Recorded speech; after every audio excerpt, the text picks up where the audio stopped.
everybody, and welcome to our another episode of Find Your Way to Financial Freedom. Today, we're so happy to have my friend, Dan Doré. Dan has been doing real estate investing and property management for a long time, more than 20 years. I think it started when he was in elementary school. Right, Dan? Yes, exactly. I was only 5 years old. I think so. So we're so happy to have you tonight. Dan, welcome. Thank you, Fanny. Thank you for having me. I really appreciate the offer to come and speak to your audience. That's really good. So Dan, can you tell us how you started coming into real estate? Sure. Real estate pretty much was probably always part of my upbringing. Can't say that, there was a lot of involvement, but I grew up seeing both sets of grandparents being involved in real estate rentals in their own way. I had one set of grandparents where they had a house and they would rent the basement out to tenants, the second floor to tenants, and then they would live on the main floor, and they would have this what you would call a drive-through garage. So people could drive through the garage, and they had a bigger lot at the back, and they would rent the parking spots to government workers that would work right next to the building, to their house. Yeah. And then my other grandparents actually had a couple of rental properties. The house that, I've always seen my grandparents at always had a basement apartment. They had that house purpose built for them. Wow. And they had a few other rentals. They also owned another building with a confectionery store and would rent the upstairs level to tenants as well. So it was kind of always how I saw things growing up. And my parents, when I was born, their first house was a triplex. Oh. And my dad had bought with his brother as a partnership, and we would live in one of the units, and the other two units were rented out. And so that was kind of how, and I learned over the years that even my great grandparents had rental property in their day. So unbeknownst to me, this was kind of normal for me. So when, growing up, my parents obviously were living in a single family residence by that point. But I always had an itch for real estate. And after reading the famous book by Robert Kiyosaki, Rich Dad, Poor Dad, it really got me thinking on how this could apply to me. And, starting off, just learning on, the concept of what an asset is. So my first house had a basement apartment, and kind of started from there. So a lot of things went through that process of figuring out what an asset is, leveraging real estate to my advantage, and then from one to the next. And then, we could be speaking for hours on all the small little details that went on to grow. But over the years, started the management company and just continued pushing. So, yeah. Perfect. Yeah. I see in more often than I like to admit, where people actually make purchases, but you could see they just got excited. And then all of a sudden they realized that they didn't calculate the right pricing. And on December 5th, when I did the event, I was talking about the fact that a lot of times people, they take for granted that the numbers they're being given to figure out their return on investment, they figure that what's being given on a sales sheet is accurate without going through a due diligence.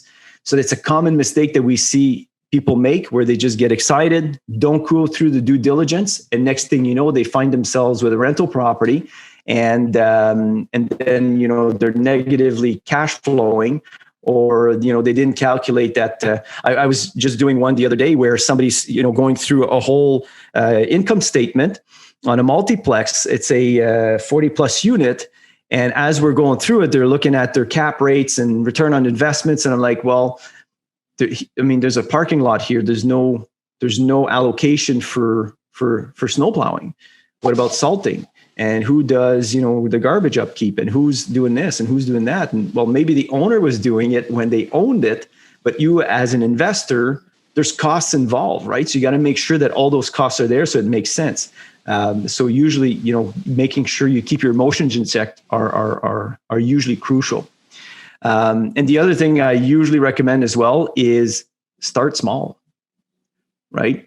Sometimes if you take on more than you can chew, then you're going to be stuck. But if you take something that is smaller, manageable. And if ever it doesn't go exactly as planned, something you can manage to cover expenses or be able to support in the in the event that you run into an issue.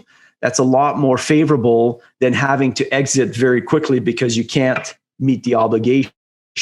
So I think starting small is something I would suggest to everybody that hasn't been involved. If you're going to go directly in being involved in actually owning property, don't do 10 at a time, or don't buy a 30 unit building at the beginning unless you have somebody, or you know what you're doing, or you have somebody with you that knows what they're doing, right? So because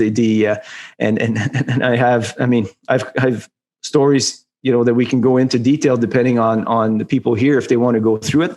But a lot of times, people look at it and say, oh, this is an 8-plex, and they go in and start going through it. And I'm like, yeah, that's great, but you're not factoring in vacancy. And what if your cost of insurance goes up, or if you have this repair that you're not calculating, right? Because a lot of times the income statement, the sales sheet that's being given is with everything going well, no issues, no vacancy. And we all know with COVID, and I'm not sure how people have been following the news on how this pandemic is affecting real estate.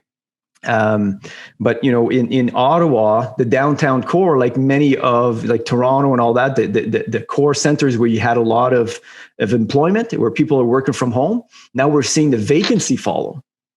So we have units that we've been managing for years and years and years in the downtown core. Then all of a sudden we're into 30, 60 day vacancy, which is very uncommon. But if that's your unit, that's no fun, right?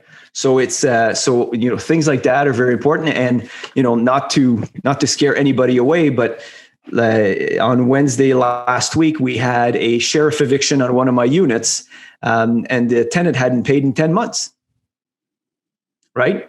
So you don't want too many of those, obviously, but that happens. And when 10 months is extremely unusual, but when the pandemic hit, they shut the governing body, the landlord and tenant board. So if somebody didn't pay, even though you could go through the process, your hearing would never be heard until they reopen. So they closed sometime mid-March. They reopened at the beginning of August. There was such a backlog. It took several months before we could even get a hearing. And by the time you go through that process, the tenant didn't vacate. So they have all these time allocations in order to do it. And we were taking out the rest of his stuff out of his unit today. So I haven't been paid since March on that unit. So it's those are the realities of ownership. In some cases, it's an unusual situation. Obviously, we have several hundred properties under management. We only had 3 that had issues of that caliber, but it's part of the game, right? And so real estate is a long-term game, right? It's a long-term game, and you have to be able to weather those storms, or else it's no fun, right? And then, one of the other things that this is another common one, is a lot of times people will buy the real estate with their personal experiences or their personal preference as a governing body, meaning that they'll go into a unit and they really like the color of the unit, or they like certain things, which is fine when it's your unit. But when you're buying it for the purpose of renting it out, you have to look at it from a tenant's perspective when it comes to dealing with the location and making sure that it's priced according to market and that it makes sense based on the investment. So there's certain pockets in Ottawa where the real estate, if you look at the real estate cost, it's very expensive, but it'll never cash flow if you have a mortgage on it. It's not possible. Like the rents are not high enough to cover the cost of the real estate.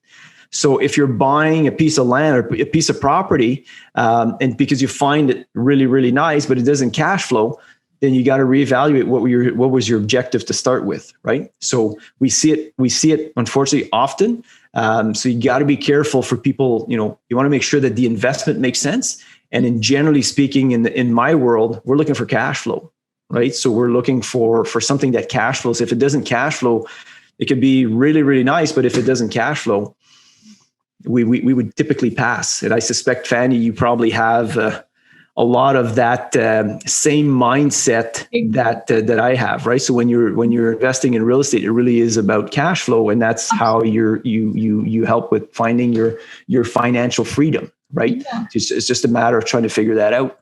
Yeah. We have a question. Yeah? Say that again. We have a question. Okay, sure. Is that in the chat, or do you want to read it out? Yes. Okay. Ken ask, how do you recoup your losses in that situation? Okay. Yeah. So that's a very good question. So there's typically two things that we can do.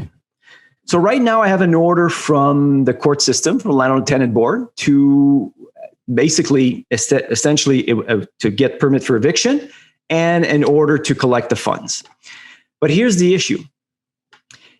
I couldn't get him to pay by leverage by when he was residing in the unit. So there's a very high likelihood that his priority to pay me has just diminished now that he's not living in the unit, right? So how do you recoup the losses? Well, the reality is I may never recoup those losses. That's reality, okay? Does that mean that I won't try?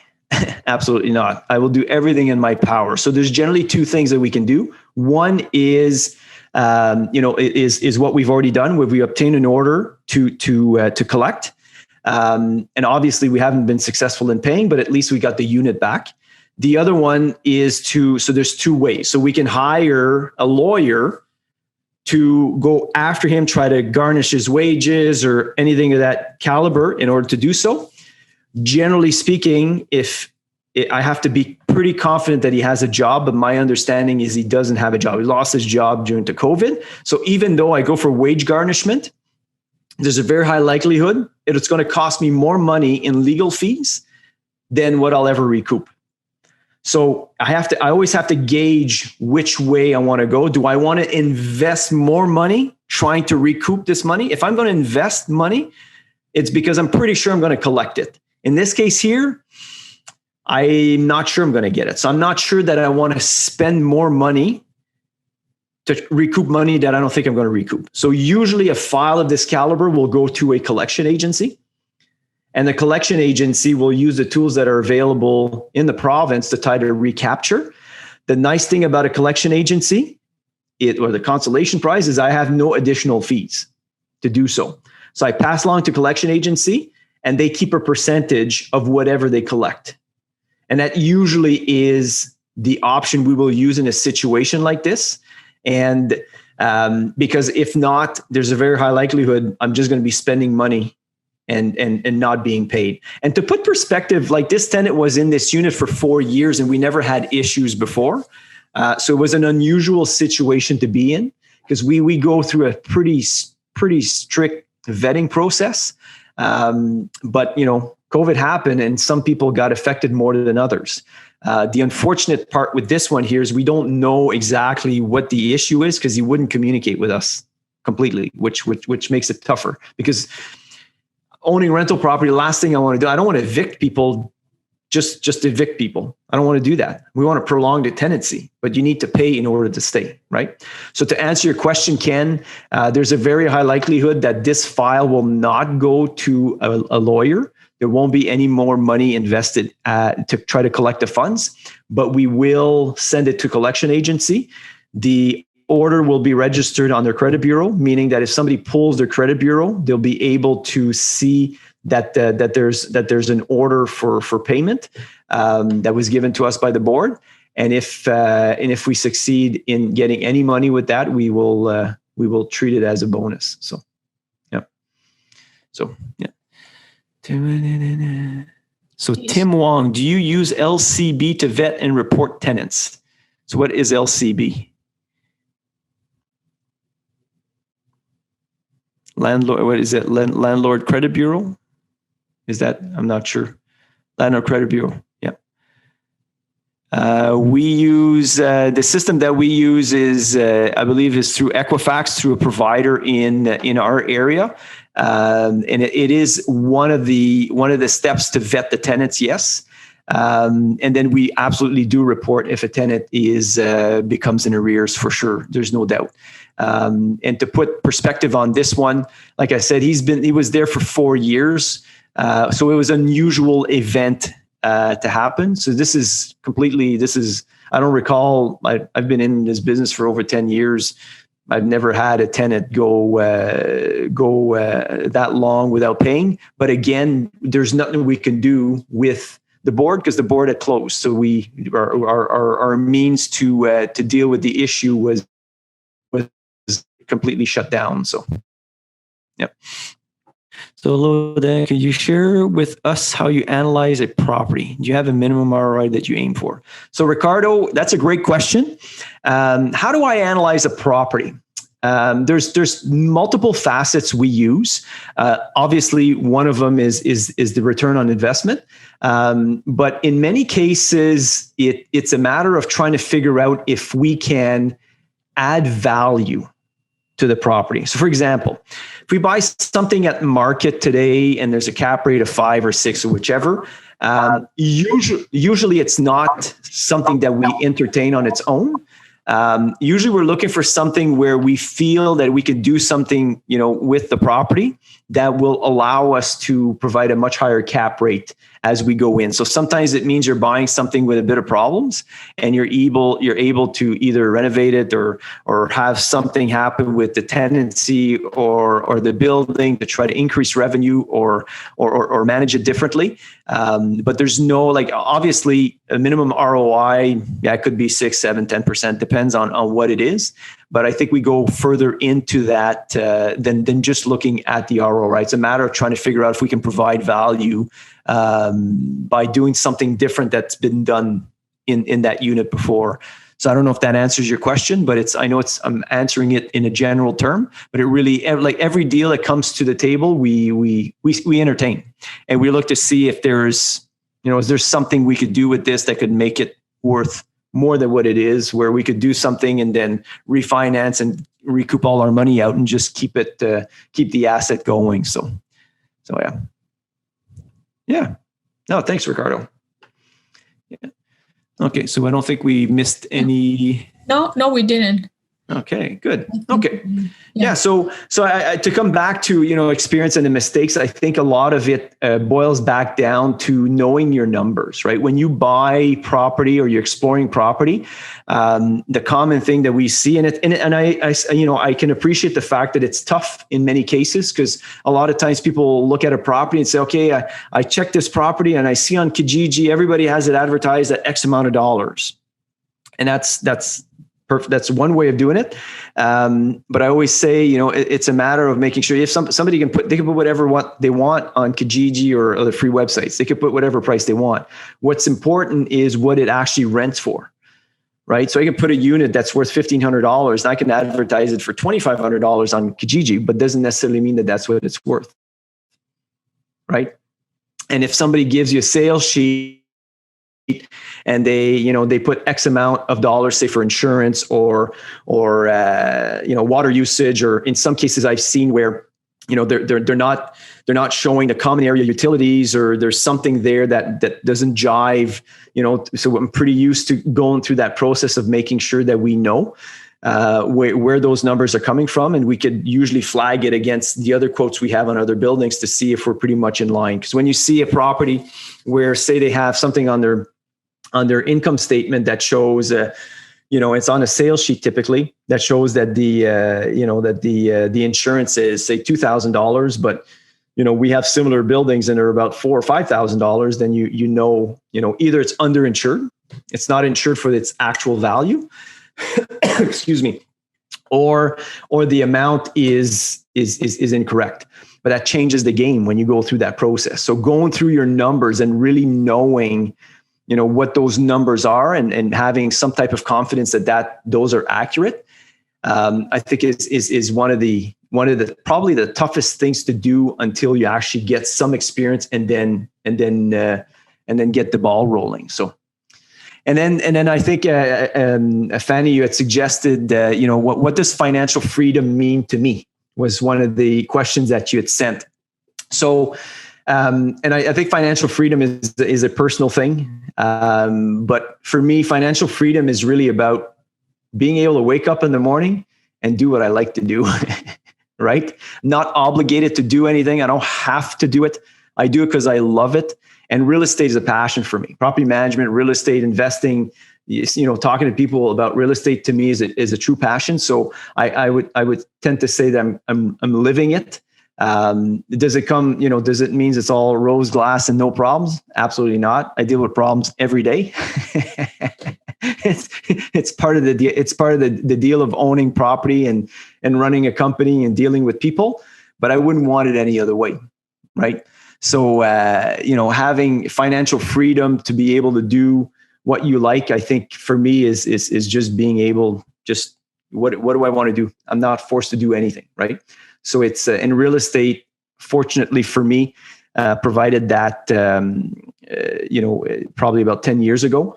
And the reason why we're speaking today and we've taken on, the speaking engagements, it's because I've really set myself a goal to serve 10 times the amount of people that we currently are, right? So 10 times with the amount of real estate holdings we have, 10 times with the amount of properties that we manage, and 10 times with our philanthropic efforts. So if you follow me on LinkedIn, you'll see a lot of that stuff start to spew out because we're about to take it to several other levels. And it's not meant to be pompous in any way, shape, or form. It's really, we have a really good group of people who really want, to do things and serve people and have fun. And I'm just the vehicle to help make that happen. So that's really one of the purposes why we're doing this. Because if you'd asked me 6 months ago, there'd be no way I'd be on a podcast talking with you tonight. I was too comfortable. You have to get out of your comfort zone. Exactly. And you know what? It's fun. Yeah, it's fun. You get to meet some really interesting people and people that like to move the needle, and I gravitate towards that. Right. So, okay. Yeah. And do you plan to go out of Ottawa? I will eventually. But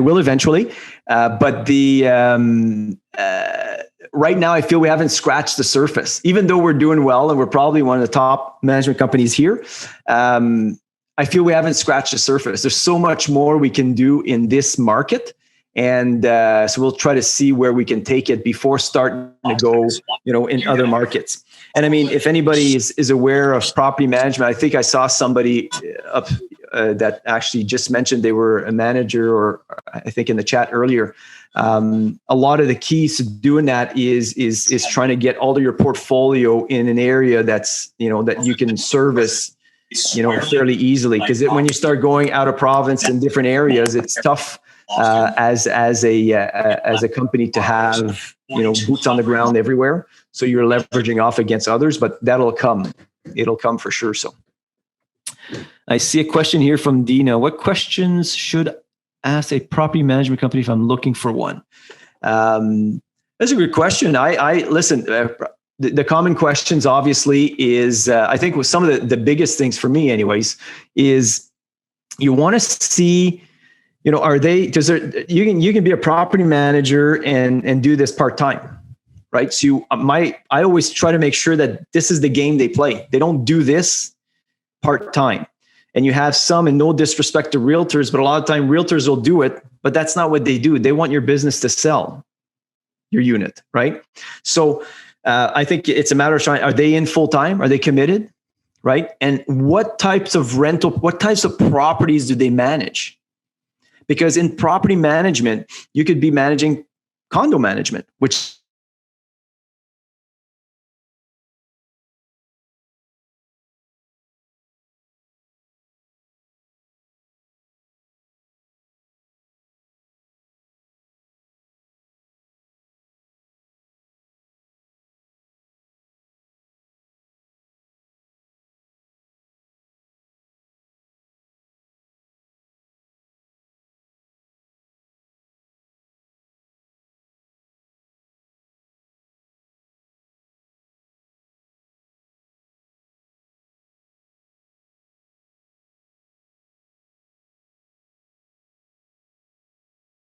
it's a matter of relationship more so than the real estate. The real estate you can manage, but we're managing relationships with tenants, with vendors, with you, with neighbors, and that I think is it's vitally important. So if you get a good vibe on whoever you're dealing with, then generally that usually transposes in the types of service that your tenants are going to receive when they reside in your unit. So those are a couple of tips for you, Dina. Olivier, are you French? You want me to do French ou anglais? Hayden, Il est francophone. Okay. Français ou anglais, ça me dérange pas. Ouais, je peux le faire des deux côtés. Hayden, so you can determine after.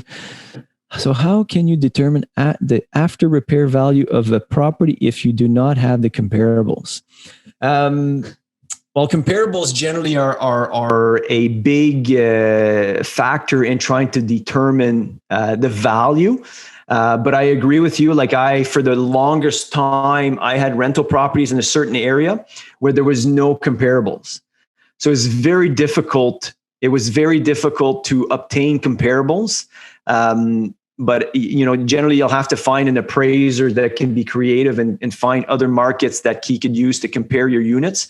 And when the repair value when the after repair value is done. And I, as a funny thing that would happen to me is in certain cases, I would get a property, I'd take it out for appraisal. We do some renovations and we get new tenants in, increase the rent, and then we get it reappraised. And a lot of times they're being compared to other properties I own in the same area, which is kind of neat. At some points, I became my own comparable. But I've actually been through that, Olivier, where there was no comparables. It was just and so I had to find an appraiser that was creative enough to be able to go to other markets and try to bring some type of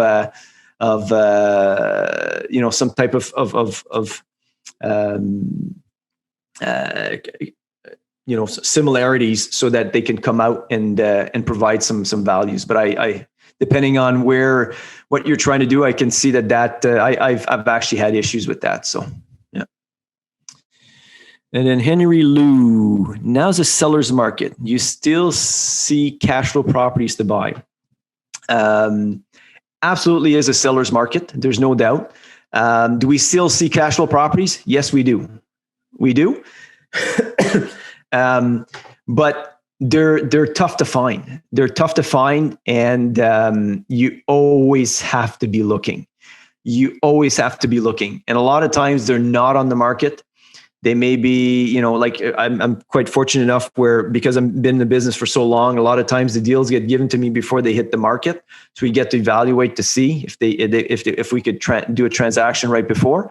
To answer your question, I sense that the reason why you're asking me that is because they're tough to find.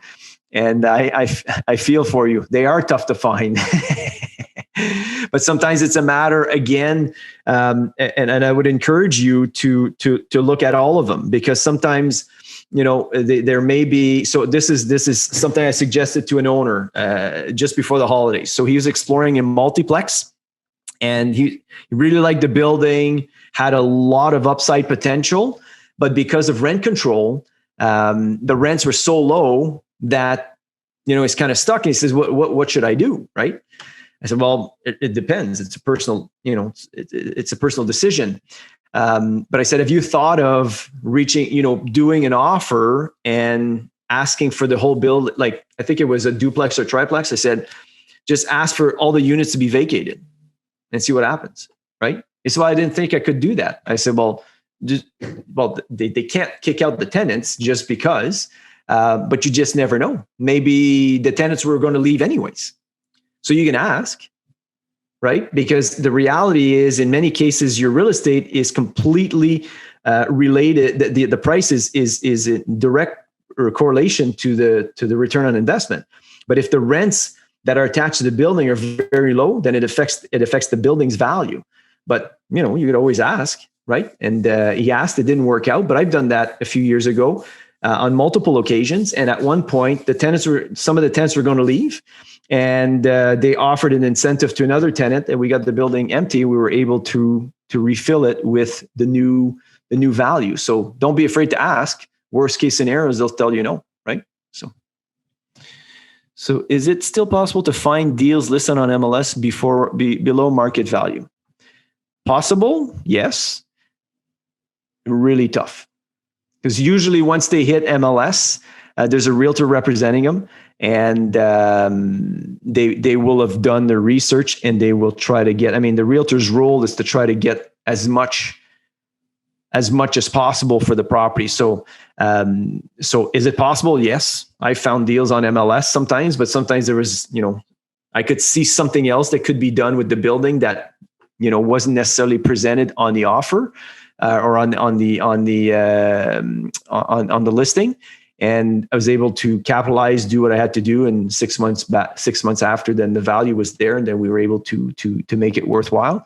But to answer your question, yes, it's possible, but it's tough, right? It's tough. Doesn't mean you shouldn't look for it though, because sometimes, even though I was doing a session like this with realtors on Tuesday, we're talking to a local brokerage, and one of the sales people there were telling me they had put a property on the market, and similar to what Olivier was just mentioning, he says he had no comparable, so he didn't know what to list the property at as a realtor.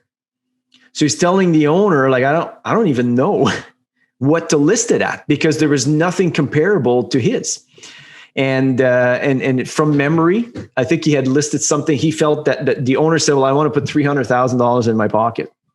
So they listed it, I think, for 314 or 309 or something to that effect. And he had, I think, 36 offers, he told me, and it sold for $450,000. So who knows, right? Like, even the realtor didn't know what it was worth, just because there was nothing to compare it to.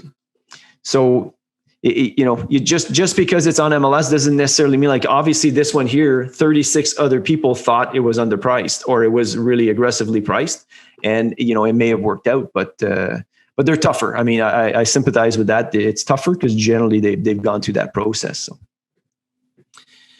Henry Lou, thanks. Please let me know when you find you can manage win-win, whichever you manage. Okay. When I find properties, yes. I'm in Ottawa. So in Ontario, Ottawa. So for us, we have, this is the area we serve. Our office is here. The holdings are here. So we generally, the services are completely focused in this area. So Henry, if this is something of interest, then you can reach out to me, connect with me on LinkedIn after, and we can continue on a conversation. You just never know what may come down the line. Like, I had an owner today, somebody was looking to invest, and you put in an offer on I believe it was an 8-plex, and he lost it, unfortunately. Somebody outbid him.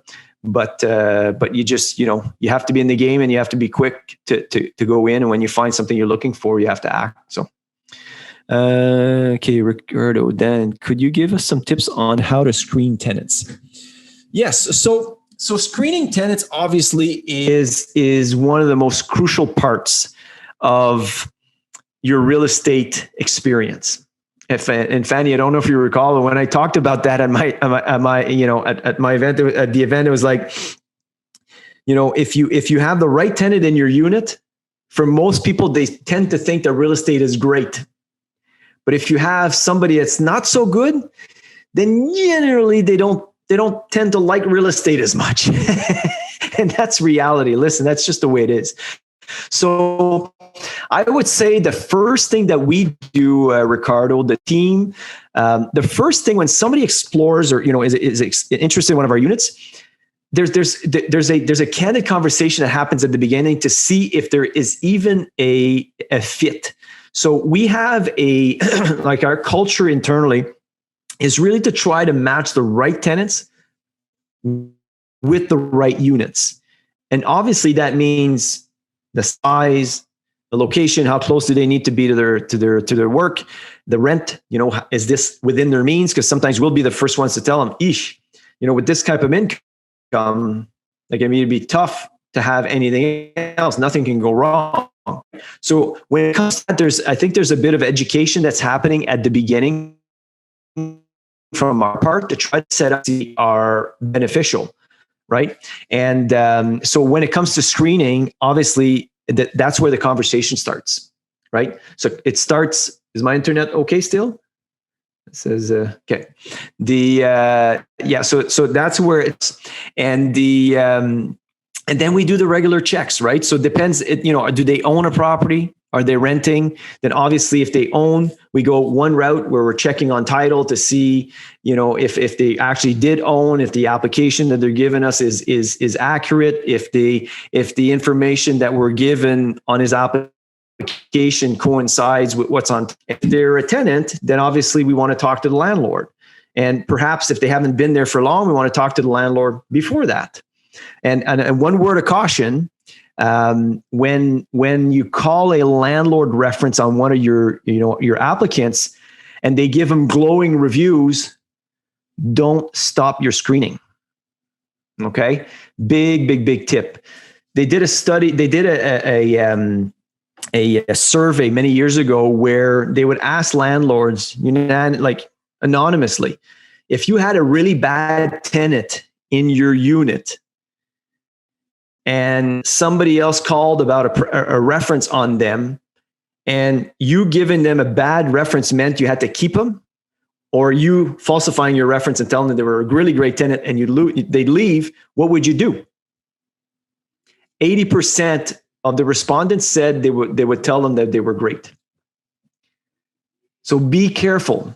You understand, right? So if you call and they give them glowing reference, so they're a tenant, they apply on one of your units, and you call the landlord and they say that, they give them glowing references. A lot of times the mistake is they stop there. Oh, okay, I had a really good, perfect. And then they rent without checking if the income's accurate. Where's the income coming from? Did we run a credit check? Are we sure this is the address they live at? Does their ID match their address? Does their ID match the credit bureau? When you have any of those discrepancies, it should prompt you to go further. Right? But a lot of times people I'm still to this day, I still get amazed where a lot of people, they go in and say, you look like a really nice person, and they just rent it to them. Or he was just going through a bad rap and we just gave him a chance. Well, it's okay. It may still work out, but just be careful, right? So those are a few tips that we would highly recommend. So, okay, this is a real estate is great. LTV is what hurts. If we take a risky tenant, there's a month to get them out legally. Yeah, it's unfortunate, but that's right. I have no comment there apart from, I agree with you. Mayu, hi Dan, can you share an example of joint ventures, please? So joint ventures, I think Fanny would probably be best to describe some of her ventures with that. For me, they've mostly been partnerships where they're really from a top level, either a development or just a VTB where somebody's advancing the funds. Joint ventures is, we've been part of them, but it's not something that I've initiated. So I probably wouldn't be the right one to give you accurate examples. I've seen them happen. It's not something that I've done personally. So I wouldn't want to use my experience to try to lead you down that path, because it's not something that I've done, that I've been privy to personally. So I can do that. And then I can answer. Yeah, go ahead, Fanny. Yeah, so joint venture is if you don't have money, or even if you don't want to use your own money, so you find somebody who has money but doesn't have the skills or doesn't have the time to deal with tenant or to find the deal, and you bring the skills and you find the deal and you screen the tenant and you do everything, and the other person bring the money. And you can split 50-50 or you can split 60-40. So it depends. So one bring the money, the other one bring the skills and the management. Yeah, that's great. Drex, so one more question. When you want to invest in regions like Montreal, where most houses listed on MLS are showing negative cash flow, what's your advice on such situation? Well, I would lead you back to what is your objective, right? So if your objective is to have cash flowing properties, then I would steer away from that. But if there's all other reasons, sometimes people buy because, I've seen people buy houses and say, Well, I know it flows, negatively, but I plan on moving there in 2 years. And this is the house I want. It's for sale. I'm going to buy it. Okay, fair enough. So it comes back to the objective. If your objective is to cash flow and it shows a negative cash flow, unless there's something you feel that can be done in order to bring it to a level where you want, I would likely just pass on those opportunities. That's just my 2 cents, but everybody's, that's what I would do. Yeah. And Dan, I wanted to ask you about the eviction. I thought Doug Ford said there will not be eviction during the pandemic. Say I'm sorry, I missed the question. It cut off. But you say you just had eviction, right? You evicted somebody. I thought Doug Ford said there will not be eviction during the pandemic. Yes. How did you manage to evict somebody? Okay, so here's the good, the bad, and the ugly. When somebody doesn't pay you, I'm talking about the province of Ontario. So if you're outside that province of Ontario, it may work a bit differently because this is governed by the province. When somebody doesn't pay you, so say for example, the rent's due on the 1st, you are allowed to commence an eviction process the next day. Most people fail to do that, and then ends up on a normal times ends up missing 5, 6, 7, 8 months of rent, and there's no reason for that. Like this 10 months of rent that we lost, it's only because of the pandemic. Okay, so what ended up happening is in March, they didn't pay, and we had some confusion there. An N4 went out. They paid a bit of it back, but on the 15th, they closed the board. So even though we had an N4 out for non-rent payment, right, they already told us we couldn't do anything. So there really is nothing I could do about it, right? So what ended up happening is we submitted an N4. It didn't mean that we couldn't still go through the process. It just meant that they weren't going to enforce it or hear the matter. But we still went through the process. So the N4 expired. And then the normal process after that 20 days, is we apply for what we call an L1 application. And an L1 application is a request to have a formal hearing at the LTB, at the Landlord and Tenant Board, and an adjudicator will actually make a decision. And the pandemic, if some of the people have paid attention, they were really encouraging landlords and tenants to try to agree on some type of a payment plan. Okay. And we reached out on countless occasions to the tenant and we'd never reach out. So we weren't even able to initiate anything. So what ended up happening, I think it was August the 1st, but August the 1st is a long weekend. So I think the board reopened on the 3rd of August. So our L1 application went into the queue.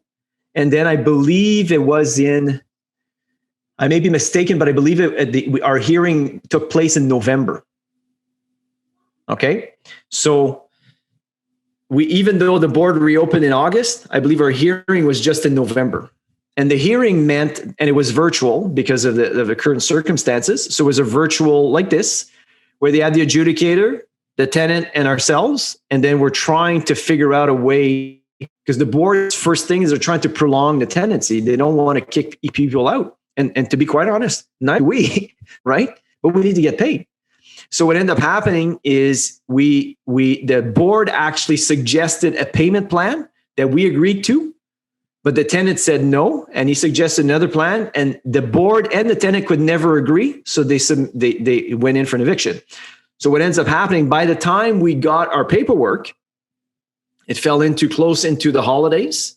Now everything's closed again, but we still submitted it. And then the L1, we got the order. Then the order, you have to go in and advise the tenant he has, X amount of days to leave. And then because of all the holidays and all that, nothing happened. And then they didn't leave. So I had to hire the sheriff.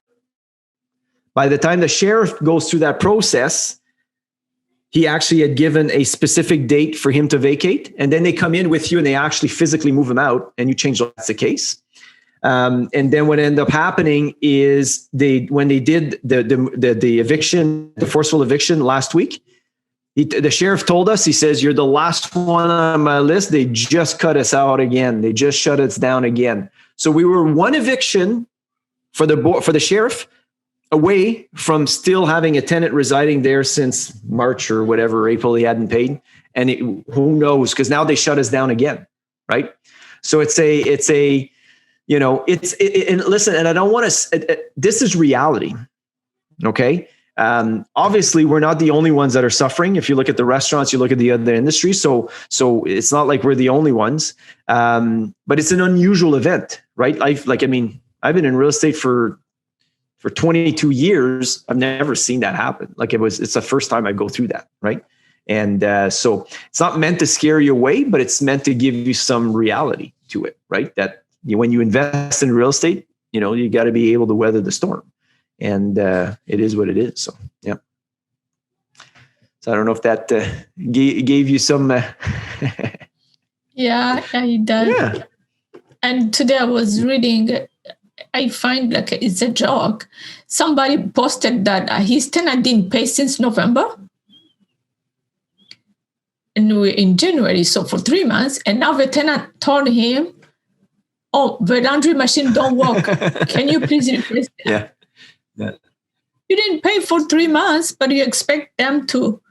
Oh yeah, no. Listen, I've got countless stories like that, but I have to say, for us, it's never deterred me from doing this because so this is a tougher situation, obviously, but in the long run, I've been a winner every time. So so it hasn't steered me away from doing any of this. And the pandemic is probably one of the toughest things that's happened, ever since that we've been alive, right? So and hopefully, one of the worst. And then so that way we don't need to deal with anything. So yeah.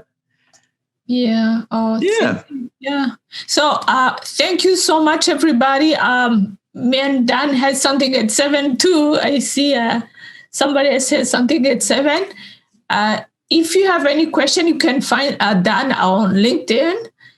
But for me, I'm everywhere. I'm on LinkedIn, Facebook, Twitter. Twitter I don't use too much, and Instagram at Green Mind Properties. If you have any question, and I want to thank you so much for coming tonight.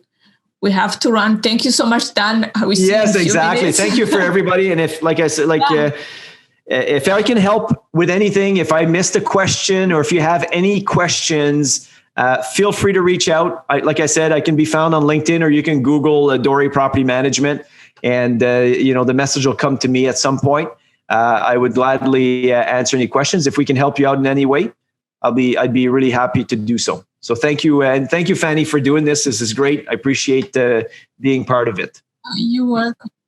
Thank you so much. Have a wonderful evening, everybody. Thank you. Bye-bye. Thank you. Bye-bye.